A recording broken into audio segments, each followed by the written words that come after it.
Salut les amis et bienvenue sur le riz jaune.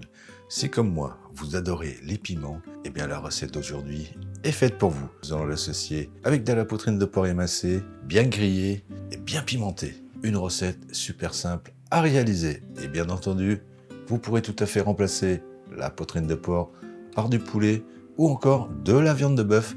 Je vous en parle en fin de vidéo. Donc pour cela, il nous faudra de la poitrine de porc, des gros piments verts et rouges, de l'ail, de l'oignon, de la cébette, de la sauce soja claire, de la sauce soja noire et du poivre. Les quantités comme d'habitude sont à retrouver sous la vidéo en description. Et si vous n'êtes pas encore abonné à la chaîne, n'hésitez pas à le faire, à liker et à partager la vidéo.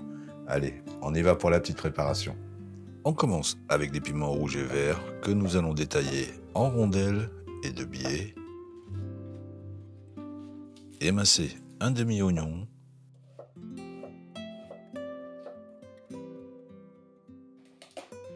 Hachez grossièrement une grosse gousse d'ail.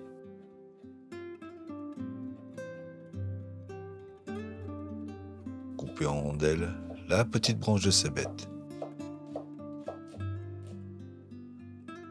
Pour la poitrine de porc, nous allons l'émincer pour des tranches de 3 mm d'épaisseur environ. Ensuite, on passe à la cuisson dans une sauteuse à feu vif, sans huile.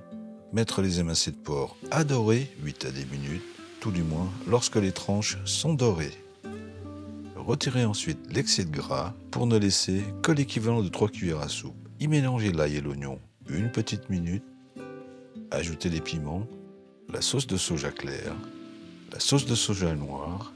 Mélangez 1 à 2 minutes, puis terminez avec du poivre. Vous pourrez aussi réajuster l'assaisonnement si nécessaire.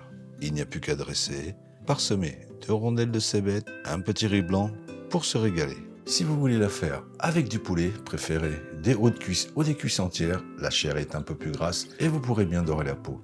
Si vous préférez de la viande de bœuf, après l'éminçage, il faudra le mélanger avec de la fécule de pomme de terre ou de maïs pour avoir plus de croustillance sans sécher la viande. A noter que pour la cuisson de ces deux viandes, il faudra partir avec une sauteuse très chaude. Et si vous êtes sensible aux piments, vous pourrez toujours les remplacer par du piment végétal. Et dans ce cas, vous n'aurez pas l'effet de la capsaïcine qui vous met le feu en bouche. Voilà, toujours aussi simple et efficace comme d'habitude.